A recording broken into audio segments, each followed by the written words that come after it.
Yes, yes, boys. Ryjack back here for another live stream. It has been a minute. To be honest, it's mostly because there's just been no real news at all to discuss, in all honesty. I mean, I could go live like occasionally for James McAtee visiting a Bundesliga club, but that's not really top tier news to me. So it is what it is. I've been kind of waiting until we got a bit of a stockpile of news, and today was kind of something. We got maybe 4 or 5 stories we can look at and talk about. So um, get in the chat. Let me know what you guys think of the transfer news and everything. Of course, leave a like on the video, sub if you're new. We're going for 400 subs. We're getting close-ish to that. We're at like 350 something, which is awesome. Very appreciative of the support as always. And I have made a Discord channel for anybody who wants to join, City fans who can just join and chop it up, talk with me and some other City fans about transfers.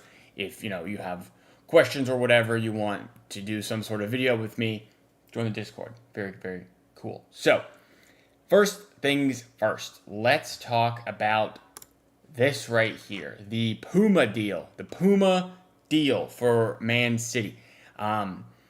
News dropped this morning that it is worth a billion. I guess that's your billion pounds. £1 billion on this Puma deal. Agreement runs for another 10 years or so, 100 million a season, making it the highest in Premier League history. Which is cool, fine. Is what it is. I'm not really the biggest Puma fan, I would say. Especially here in the States, like Puma is not very big here. I definitely prefer the Nike kits that we had over the Puma kits for the most part. There's some good Puma kits, like the treble one I really liked. The ones this year I'm not a huge fan of. The one with the red collar I really enjoyed. But all in all, I think I prefer the Nike kits to the Puma kits. Again, that's just my opinion. So I would have preferred to see, City getting back to Nike. But with us getting 100 million a season from Puma, that's, fantastic. It's the richest deal in Premier League history. It's good for City business, good for the club. Whether I like it or not, I will still be interested in buying kits when I can. Kits are expensive, unfortunately. I was at two of the Club World Cup games and checked prices, and they were very expensive, and I did not buy them. I wanted to buy them, but they were too expensive. So hopefully prices, now that we're making a boatload of money off of Puma, maybe they can come down for some shirt prices, and I can buy them.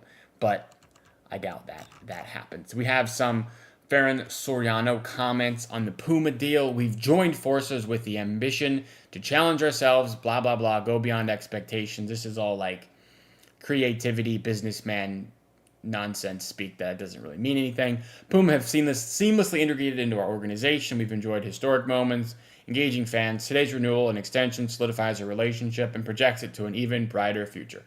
Whoop-de-doo. Fantastic. Well done, Farron. You got us $1 billion over 10 years. I'm sure that's what you were told and tasked with, so good job, but let's get the prices down on the kits so I can buy some.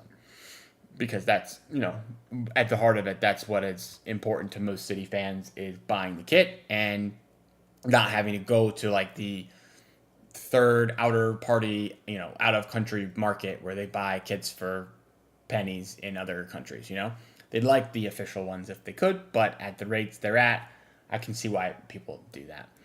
Or you're just like me and you buy one every few years because you just don't want to shell out that much money, and it's kind of unfortunate, but it is what it is. I'd love to buy the new kit every single season, all three, but I'm not in a position to do that, so that's not happening.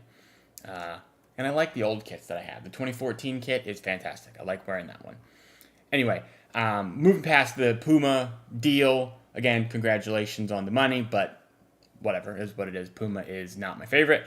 There's some reports about İlkay Gündoğan. This is the bit of transfer news today. City Extra puts out a kind of clarifying tweet saying that there's a report on The Athletic, and It's claiming that the midfielder wants to stay, quote, on the condition that he has an important main role in the team. However, that's not really what the report says. It actually says the former German international wants to stay at the top level, provided he still has a promising role to play. And that is different than on the condition he has an important main role in the team.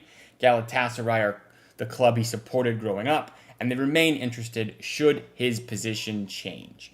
And I do think, bar all of this news today, because we had something about his uncle as well that I'll talk about in just a second, I still am fairly certain Gundogan is going to Galatasaray. I just don't think it makes any sense for City or for Gundogan to stay and keep him as a main cog in the team. Yes, he was pretty good in the second half of the season. Yes, he was pretty good in the Club World Cup. But the guy's 35 years old. We have up-and-coming players that need minutes. And while Gundogan is there, Pep is going to play him. Hugo Viana needs to, in my opinion, kind of be the sporting director. And I don't want to say put his foot down and say, this is what we're doing. But I think coming in as an outsider who was not part of this group for the last, 8 years or whatever, he might be able to see things and doesn't have that loyalty bond to these players, and it might be easier for him to move players on. Gundogan, while he is a absolute legend, he's 35 years old. How many 35-year-olds boss Premier League midfields? It just doesn't happen. It makes sense. He wants to go play for his boyhood club while he still can make an impact. And the Turkish league is making signings all over the place this year. They're spending boatloads of money. So, it seems like the Turkish league is on the up and up. Go play for them while you still are able to actually get around on a football pitch. And, you're not like 38, 37, where you are a shell of your former self. Gundogan is still a top level player. He's not quite a Premier League title challenging player anymore on the athleticism side. The Prem is such a physical league. I'm sure the Turkish league is a step down in physicality, and he would thrive. I think he probably would be one of the better players in the Turkish league, because I do rate Gundogan super high, like I've said for a long time on the channel. And if he wants to go over there and play for his boy club, I think no problem at all. Then we get a quote from his uncle and his agent, İlhan Gundogan. At the moment, there is no agreement with any club in Turkey or official talks going on. I find it difficult to understand why such news is coming out. Again, that's just agent talk. I don't believe that he said there is no official talks going on. He didn't say there's no talks going on. There's no agreement with any club. He didn't say, we've never talked to any club in Turkey. There's nothing going on. He just said nothing's agreed. So, the news gets out because people know things and say things that maybe they shouldn't or they want to get out. That's why it's out there and about. I don't think it is a secret at all that Gundogan is interested in Turkey. Turkey is interested in him. And I still predict, even though we're in the middle of July now and there's no real traction on the deal, I still think surely by the end of this month or beginning of August, before City players come back to training, that he will have a deal with Galatasaray and be heading there to play next season. It just makes too much sense to me. There's too much midfield depth. He's a non-homegrown player. We need those numbers saved for other non-homegrown players. We cannot have too many of those. So he's just an easy one to move on, in my opinion. It makes too much sense for him to leave than to stay. So moving on from Gundogan, we get to the James McAtee news. Very interesting. We're seeing he's touring clubs, I guess. I guess it's kind of like what Florian Wirtz did, where he came over and visited City and Liverpool. He's visiting Dortmund as well as Frankfurt in the coming days. Forest remain poised to make an offer, but are reluctant to go above 25 million and want him regardless of the Gibbs-White situation. I still think McAtee 100% leaves. It doesn't make sense for him to stay. Again, he's a midfielder.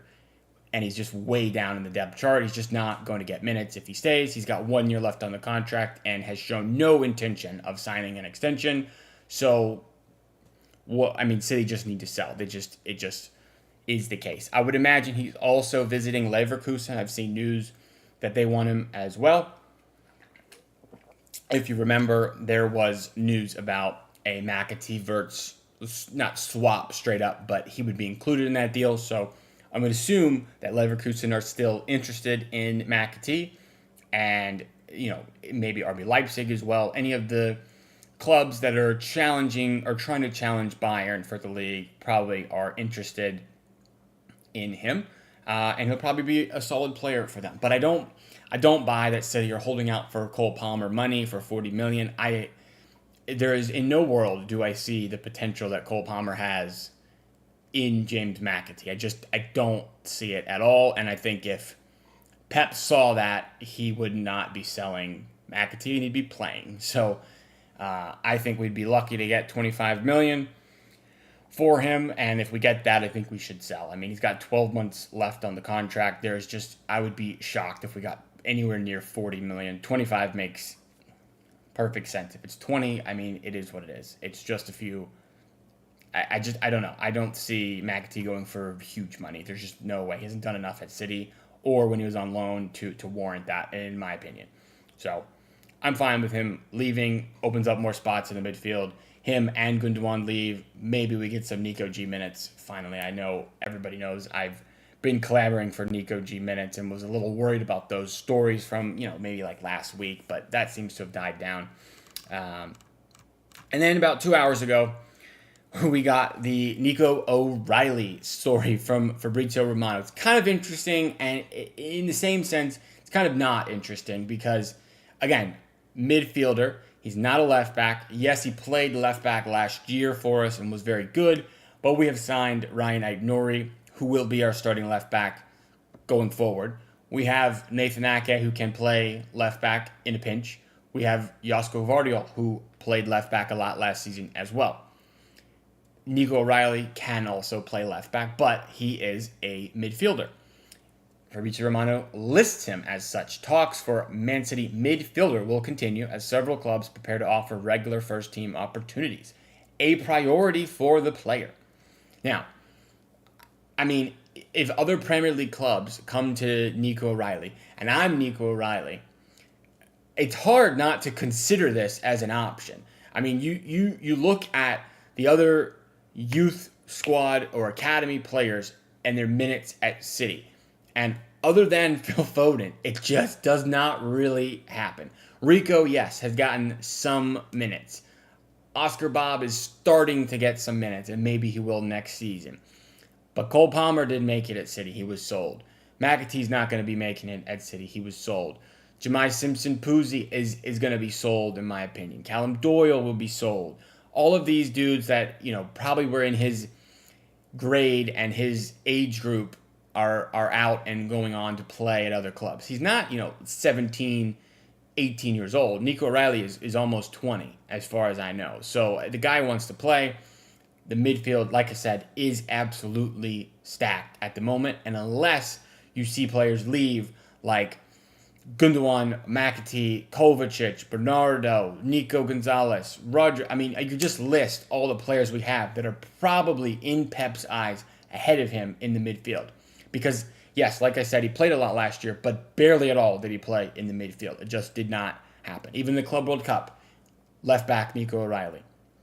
And we didn't even see him that much, to be honest, at the Club World Cup, which was a little strange. I kind of would have liked to see him a bit more, but if I'm sitting here thinking, like, what's he going to do? It has to be appealing to go and leave the club and go play for a team that's, top half of the Premier League, and they say, we will play you 80% of the time, 75% of the time. He's just not going to start at City unless many players are rearranged around. If you think about the position, he's going to be either a 6, probably not. I mean, you have Rodri, you have Nico G, you have Reinders, you have Gundogan, you have Kovacic. Those can all play 6. You have the 8, and again, all of those players can all play the 8, and you have Bernardo, and you have Gundogan.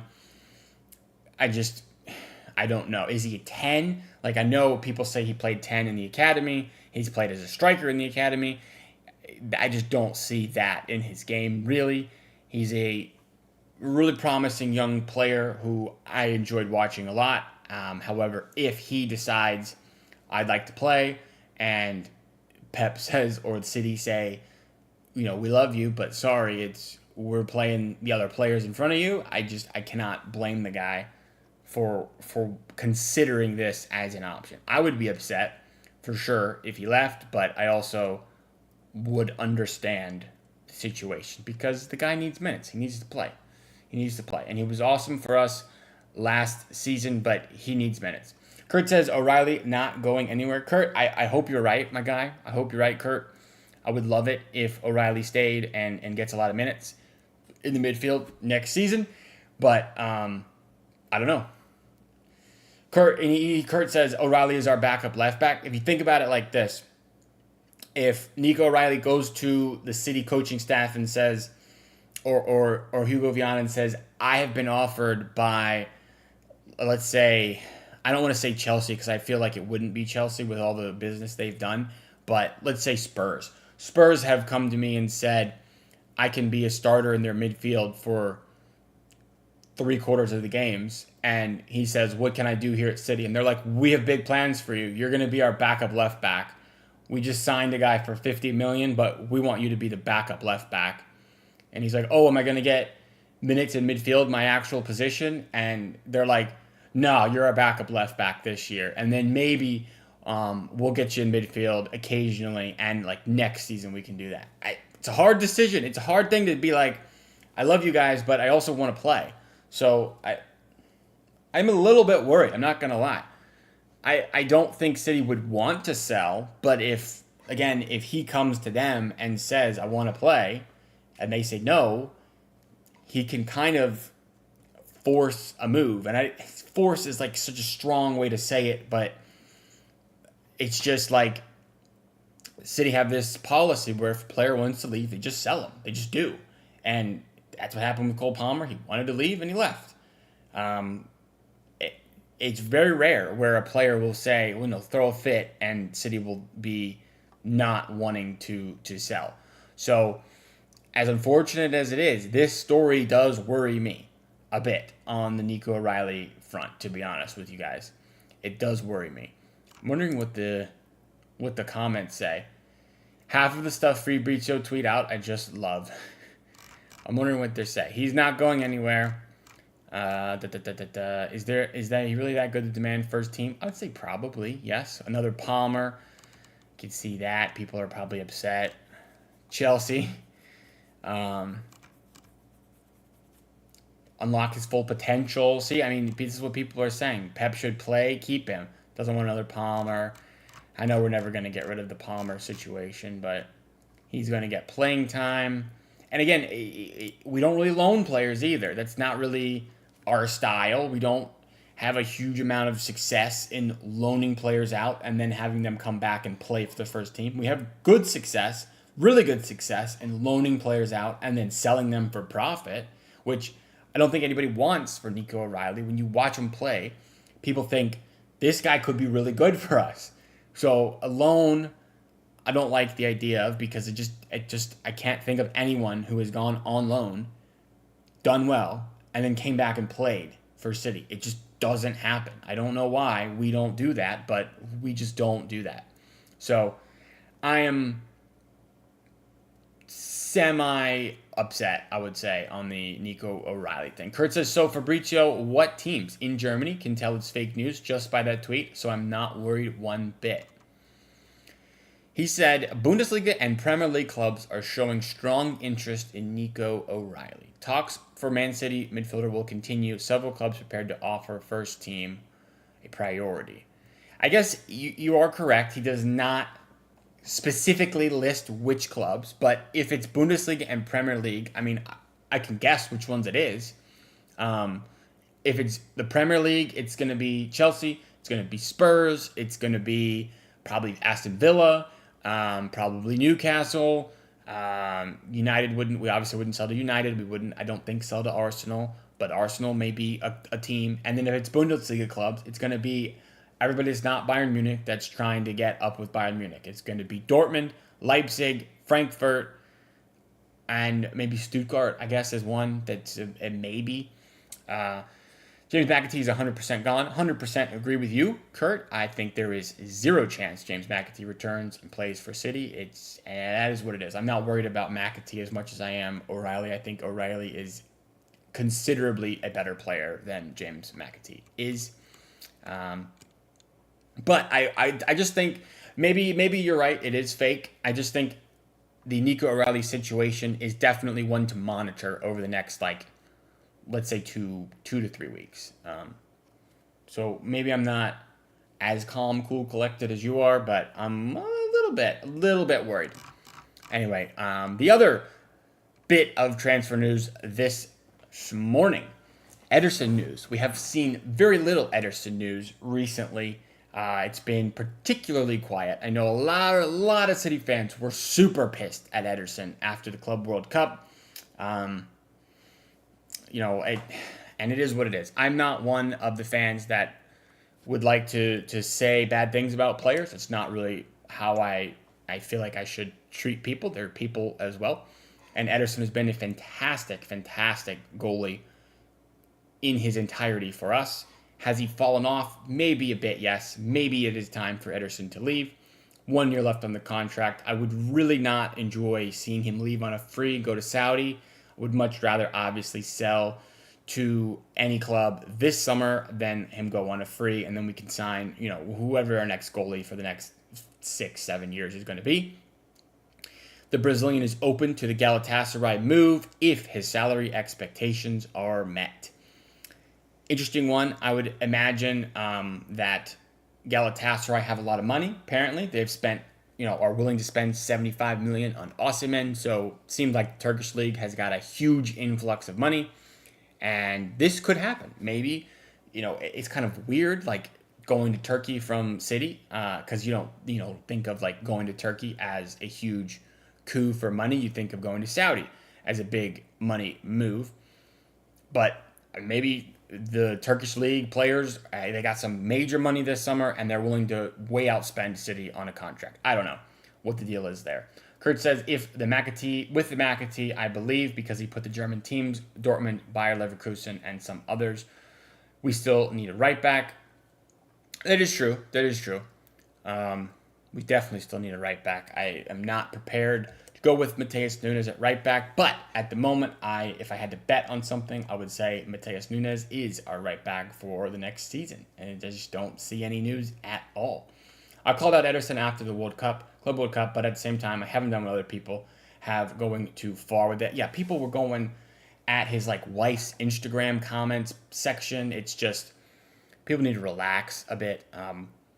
Yes, he had a bad tournament, but it happens. I don't think it makes any sense to go at players who've been legends for us. It's just weird. James McAtee should go to Dortmund. They love an English player. I do think McAtee would be good at Dortmund. I think he'd be good at many clubs, to be honest, because he's a good player. It's not like he is some scrub who has no chance of making it at a top flight league. He just is not, for me, good enough to be a starter or a regular rotation player for a team that's trying to win the Champions League. That's what I think.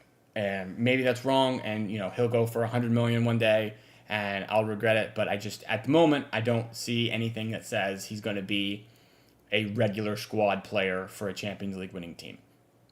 If he was at Villa, I'm sure he would do great. Or if he was at West Ham, he would probably be fantastic. So it is what it is with McAtee. I think he'll move and he'll have a good career, and people will always wonder what if, but I don't think he would have ever been good enough for City specifically.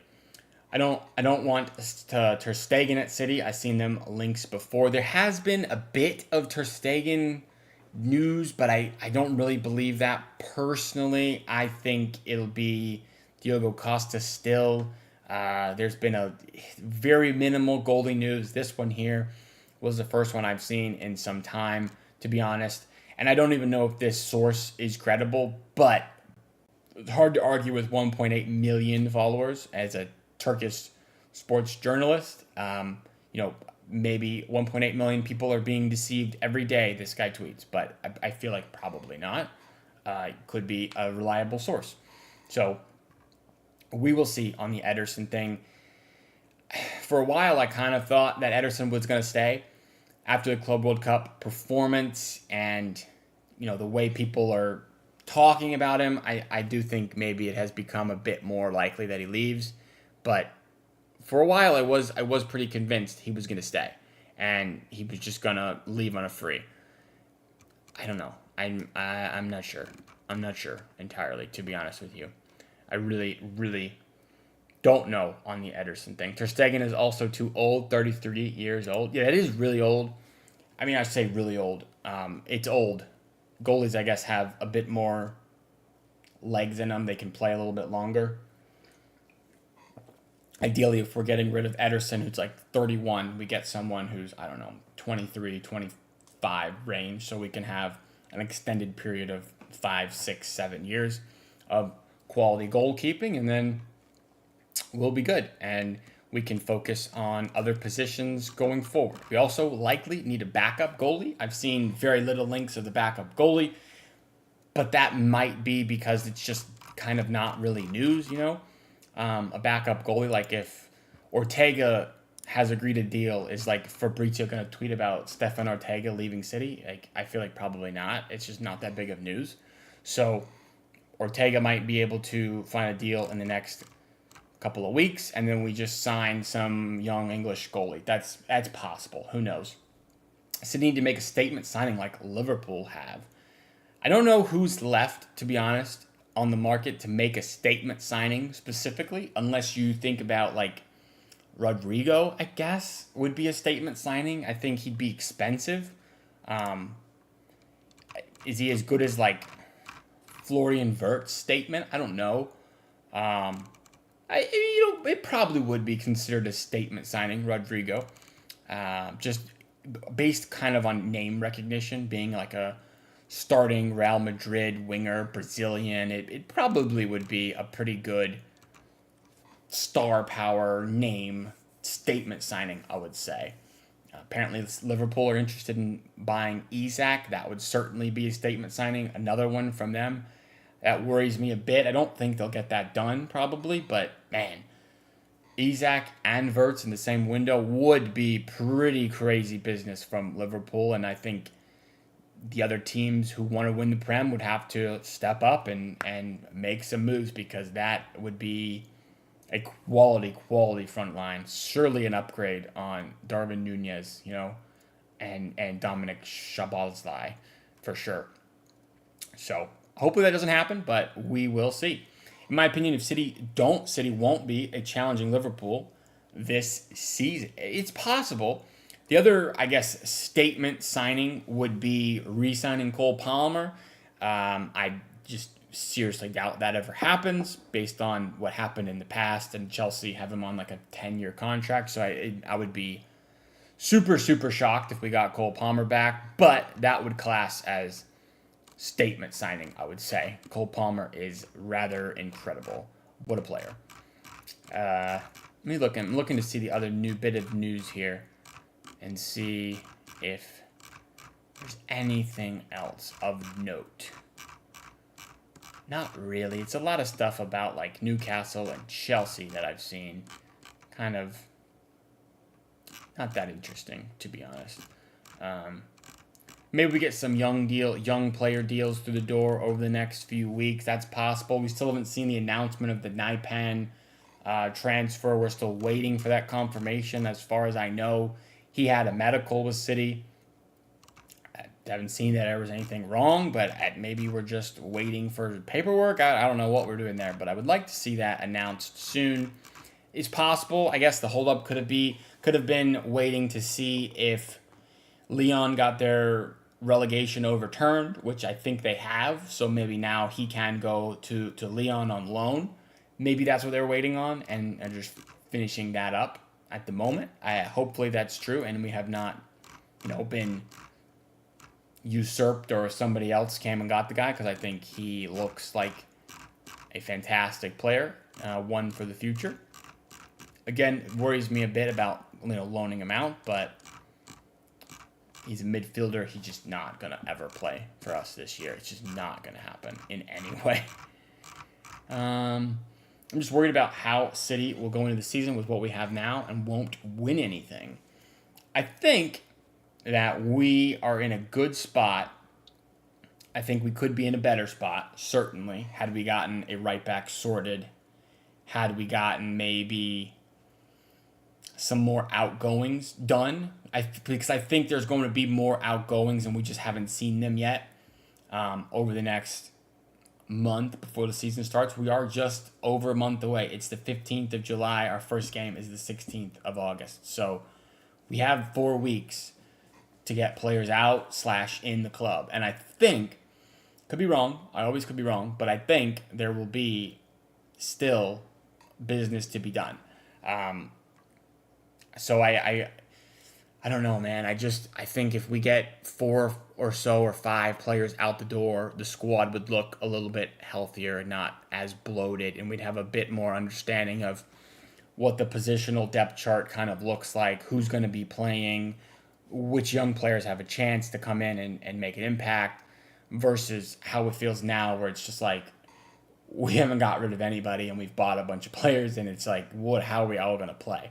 So I think clarity will come hopefully soon, and we still have a month, so it's not like major issue time yet, but we still have a month and we can get there.